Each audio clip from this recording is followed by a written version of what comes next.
नमस्कार दोस्तों, biography with Hitesh में एक बार आप सबका फिर से स्वागत है। दोस्तों, आज की जीवनी में हम बात करेंगे 90 के दशक की एक उभरती हुई मशहूर अभिनेत्री दिव्या भारती की। तो जानते हैं उनकी जीवनी विस्तार से। वीडियो के अंत तक बने रहिए हमारे साथ। दोस्तों, दिव्या भारती का जन्म 25 जनवरी 1974 को मुंबई में हुआ था। उनके पिता का नाम प्रकाश भारती और मां का नाम मीरा भारती था। दिव्या भारती के पिता एक बीमा कंपनी में काम करते थे और उनकी मां हाउसवाइफ थी। मीता भारती प्रकाश भारती की दूसरी पत्नी थी। दिव्या के पिता ने 2 शादियां की थी। दिव्या उनकी दूसरी पत्नी से हुई पहली संतान थी। दिव्या ने अपने स्कूल की शुरुआत मानकेची कॉपर हाई स्कूल से की। उन्हें बचपन से ही पढ़ने लिखने में कोई खास दिलचस्पी नहीं थी। स्कूल के दिनों से ही उन्होंने डांसिंग और एक्टिंग का काम करना शुरू कर दिया था। दिव्या को स्विमिंग करने में काफ़ी शौक था। वे बचपन से ही चीज़ों को लेकर काफ़ी क्यूरियस रहती थी। वे अपनी ज़िंदगी में सब कुछ करना चाहती है और उन्हें भी कुछ नया काम करने में मज़ा आता था।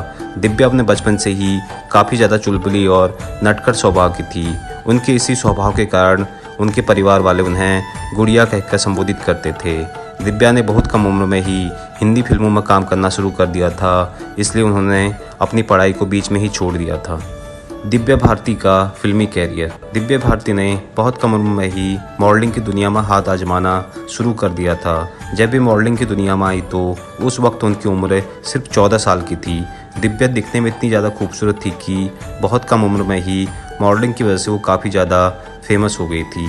मॉडलिंग की दुनिया में सफल होने के बाद दिव्या ने फिल्मों की दुनिया में आने का जिद्दोजहद शुरू कर दिया। उन्होंने 14 साल की उम्र में ही फिल्मों के लिए ऑडिशन देना शुरू कर दिया था। काफ़ी बार रिजेक्ट होने के बाद दिव्या भारती उन्होंने 16 साल की उम्र में ही पहली बार एक तेलुगु फिल्म में काम करने का मौका मिल गया था। उनकी पहली फिल्म का नाम है बिब्बेली राजा है। ये फिल्म 1990 में आई थी। अपनी पहली ही फिल्म में उन्होंने अभिनय के दम पर उन्होंने साबित कर दिया था कि वो किस लेवल की अभिनेत्री है। इस फिल्म में काम करने के बाद उन्होंने कुछ हिंदी फिल्मों में छोटे मोटे रोल करने का उन्हें मौका मिला। इन फिल्मों में उनका रोल इतना छोटा था कि उन्हें उस फिल्म में ठीक से अभिनय करने का मौका भी नहीं मिल पाता था। दिव्या भारती को हिंदी फिल्मों में पहला ब्रेक तब मिला जब उन्हें 1992 में आई फिल्म एक विश्वात्मा में काम करने का मौका मिला। इस फिल्म में दिव्या भारती के अपोजिट सनी देओल थे। विश्वात्मा 1992 की सबसे सफल फिल्मों में से एक थी। इस फिल्म में पहली बार दिव्या भारती को टैलेंट को लोगों ने देखा था। फिल्म में दिव्या भारती के ऊपर फिल्माया गया गाना 7 समंदर पार भी काफ़ी ज़्यादा फेमस हुआ था। इस फिल्म में दिव्या भारती को हिंदी फिल्मों की दुनिया का स्टार बना दिया था और उनके आगे हिंदी फिल्मों की ऑफरों की लाइन लग गई थी। बाद में उन्होंने 16 शबनम, गीत दीवाना जैसी कई सुपरहिट फिल्मों में काम किया था। 1992 में उनकी बैक टू बैक 10 फिल्में सफल रही। अपनी फिल्मों के दौरान उन्होंने शाहरुख खान, ऋषि कपूर अभिनेताओं के साथ भी काम किया।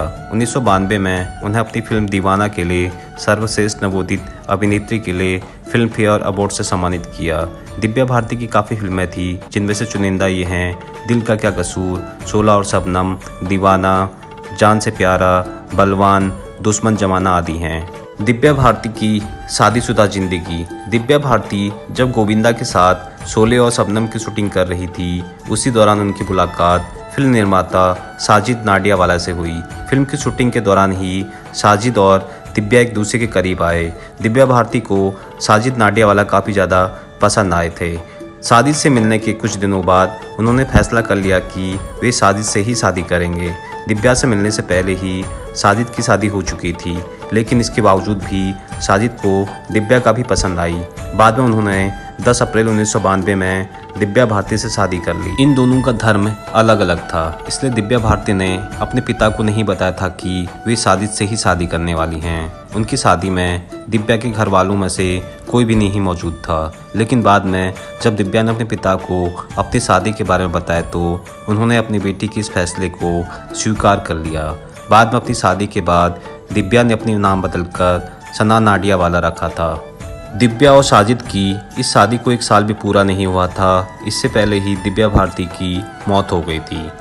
दिव्या भारती की आखिरी फिल्म। दिव्या भारती का फिल्मी कैरियर सिर्फ 3 साल का था। इन 3 सालों के दौरान उन्होंने 20 फिल्में की थी। उनकी आखिरी पूरी शूट हुई फिल्म का नाम रंग था। ये फिल्म 1993 में आई थी और इस फिल्म में उनके साथ कबल सदानहार ने काम किया था। उनकी आखिरी फिल्म शतरंज थी, जिसमें उनके साथ जैकी श्रॉफ ने काम किया था। ये फिल्म उनकी मौत के बाद रिलीज हुई थी। इसके अलावा कई ऐसी फिल्में थी जिसमें वो काम कर रही थी, लेकिन उनकी मौत हो जाने के बाद वे फिल्में अधूरी छूट गई। ऐसी ही फिल्म का नाम था लाडला। जब उनकी मौत हुई थी तो इस फिल्म को आधे से ज़्यादा शूट किया जा चुका था, लेकिन बाद में उनके रोल को श्रीदेवी के साथ रिप्लेस कर दिया गया था। ऐसी ही कई फिल्में रही जिसमें वो काम कर रही थी, लेकिन उनकी मौत के बाद उनके रोल को दूसरे अभिनेत्रियों के साथ रिप्लेस किया गया था। आंदोलन, कर्तव्य, मोह और विजयपथ जैसी फिल्में हैं। इन सभी फिल्मों को पूरा करने के लिए बाद में किसी और अभिनेत्री को लाया गया था। दिव्या भारती की मृत्यु। अपने छोटे से फिल्मी करियर में बड़ी सफलताएं हासिल करने वाली दिव्या भारती बहुत कम उम्र में ही इस दुनिया को छोड़कर चली गई थी। मुंबई के वर्सोवा में जिस तुलसी अपार्टमेंट को दिव्या भारती ने खरीदा था, उसी तुलसी अपार्टमेंट की 5वीं मंजिल से गिरकर 5 अप्रैल 1993 को उनकी मौत हो गई थी।